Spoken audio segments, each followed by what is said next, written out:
Darien scored your second touchdown of your career, and also had, I believe, a career-long run, 24 yards. Right. How cool was that for you? It was really cool. It was my birthday, so 22nd Right. birthday. So it was perfect timing. And actually, I always wanted my first TD in the Valley to be in your student section. So it was like everything was just like perfectly planned. It was just cool. Just just this whole year has just been a lot of reaping of like things I've sown, and just for God's timing for it to be this time, it's just I thought it was. So I knew Saturday was gonna be special. When I woke up, so we have our normal routine, and I think it's Coach Dooley. He always reads the newspaper, so he leaves it out. And the front page of the sports section, Greenville Online or USA Today, was me and Coach Sweeney. And so I don't know whoever put that. You know what I'm saying, man? Yeah, I know, yeah. But I don't think he knew it was my birthday. You know what I'm saying? And so I saw that, and I was like, big God week. So I knew it was gonna be a special day, and big run. And then right before the kid from Wofford got hurt, we were in the huddle, and Coach Sweeney was like, "Hey man, you know, your perfect birthday gift." He's like, he made everybody, because everybody was getting rowdy. He's like, "Shh, you know, it'd be a perfect birthday gift." He's like, "We get rich in end zone." Everybody went crazy. So it was like, it wasn't the cleanest run, but it was. I was like, man, I had to get in. So it really was like perfect. Couldn't wrote any better, man. Just like first touchdown in the Valley on my birthday. Like it was, I feel like God's favorite kid. Like he ordained that moment for sure. Did you keep the newspaper? Oh yeah, I'm trying to get some extras. I got my grandma and then my parents, and a lot of people just want that paper. They can't find it. I have mine. I have like a little bulletin in my room that I keep just like memories, so just to remember how far you come. You said a lot of what's happened for you this year has kind of been a result of all the hard work that you've put in over the years. Is that a lesson you think you can pass on to some of the younger guys on the team? No doubt, man. Just slowly but surely, and then just I mean, this is my generation. I'm not the type like the whole social media. Like I live in it. Like so, we often see things like you see like the finished version of a lot of things, and like just because of the realm we live in right now, and you don't really get to see people's journeys or the process of it. And so like this has been years in the making, 4 years here, but this is my dream since I was in high school. And just you don't really. Let's a verse like I love. It's kind of been good for me this season, but like a man plans his ways, but the Lord directs his steps. And so if you'd have told me that I would have to go through all this to get here, I don't know if I would have I don't know, because there's been a lot for it to come. But I just knew I trusted the steps, and sometimes there's been a lot of ups and a lot of downs into this whole thing. Where either call my parents and getting just encouragement at the right time, the right pick me up. And so just like a lot of guys, there's gonna be bumps in the road. And I feel like for me, I've always wanted to, because I've experienced that from older guys, or whether it's mentors, whether it's spiritually or just even on a team, but just at the perfect time, whether it was their story or just something they heard, they encouraged me to keep going. And so that's all I want to do for my teammates, but also just that's like life goal. It's been cool just for my journey, even like back home, I'm close, but just to see like the ripple effect of just like the Lord kind of revealing me at this time, and just seeing the encouragement it's been for a lot of people. I think that's what I want to be, because so many times like when you're going through your own stuff, you think you're like the only one going through it, or you think that like your story can't be a good one. And it's just like if it ain't good, keep going, and just keep on keeping on mentality, just through the ups and the downs. And I just knew I wanted to outlast it, all the things that like whether it be the walk on, whether never playing, never scoring. I just knew I wanted to outlast it, and then it's been cool just to see when it's your time, it's your time. And it's like what was for me was for me. And it's been, I think that's just a message for all, like even my young guys in the room, that because everybody wants more. That's just part of it. Like you always want more than what you get sometimes. But just to keep the perspective, like I don't know, life's good, keep going, and in due time, like I think if you keep on keeping your journey to be one that you'll love and cherish. Even going back to your childhood, how long have you visualized scoring touchdowns in Death Valley? Man, like I said, my dad ran track in days, my mom from nursing school. So I grew up, man, I was a Clemson football junkie. I was here in the West End Zone. This is going to be for all the true Clemson fans. When it was like, you got a cardboard box, you slid down the hill, and that was all I did during the game. When I heard a touchdown, I'd go crazy. But I was just kind of like, I've been watching CJ, James Davis, Reggie Merriweather, every back that's come through, and I've always like, man, I want that to be me, and I want the purple. And so it really has. It's been like a lifelong dream. And there were times where I kind of gave up on it, because whether it was through injury or just it just didn't look realistic. Even though I was dreaming, it was just kind of like I didn't really know how it was going to happen. And so just to score in the Valley really was special, and just the totality of because this could have happened like several times. Like who knows? You get in the game, you can score a touchdown, but for it to happen like after this amount of time and like at this point in time, I couldn't. You can't make it up. Like you can't write any better. Like God, like just for whatever reason. Well, I know he has a reason, but just he chose this time. It's just been special. I feel like I appreciate it. Just everything about it, like the coaching, the leaving the games frustrated. And the times where I'm just like still holding on to the dream, it's all been like just beautiful, to say the least. What's your relationship been with Trevor these last couple years? I know you're both real devout Christians. Has that been like a particular bond you share? Right. I think we like, and because I never like it just kind of happened. I guess QB running back. We just kind of like hit it off, man. Like I don't know. Sometimes like, I got some of my best friends I still do life with. We've been friends for.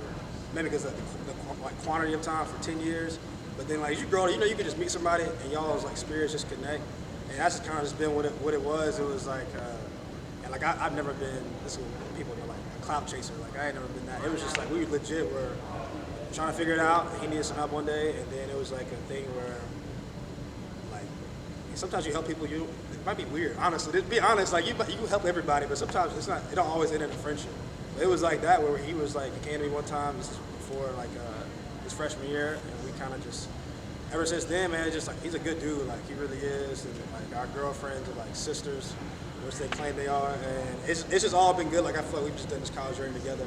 Our families are, you know what I'm saying, like we all know each other's families, and then it's just been, I think the spiritual part has been the biggest part, just because like any bond, like if it's a spiritual bond, it's like a lot thicker. And so for us, it's been just journeying together, like figuring out the ups and the downs, because we both have had our very own, and then figuring out how just to be a man. And I feel like everybody, he's not just my only friend like that, but I feel like he's one of the ones that, obviously, because his platform has gotten highlighted, but just like he's been a good friend for me for me to keep the faith at times where I lost it, even just like spiritual walk, and then for me to him just being a bit of brother in the faith, because you need him. You can't do this thing alone. Like he's been a good community, and we've been able to see God do some really cool things on the field. Both of us, and then off the field, just seeing like, man, what the guys doing something special on the team through the coaches. This year in particular, I feel like it's a culmination of just like a lot of people's faith. Like whether we got guys like Chancey Stuckey, who's a great man of God coming together. Just every coach, GAs, like, then obviously Coach Sweeney has always been like passionate about his faith, and it's just seeing like guys meet the Lord, guys get baptized, and groups form. It's just been like, and I feel like he's been a brother. We've been able to do it together. This program has a pretty rich history in recent years of walk-ons getting opportunities to do some cool stuff. But the way that the team has sort of embraced you off the field as a leader, it has to be a thing. Like that's not an easy thing for a walk-on to do either. How did that kind of come about?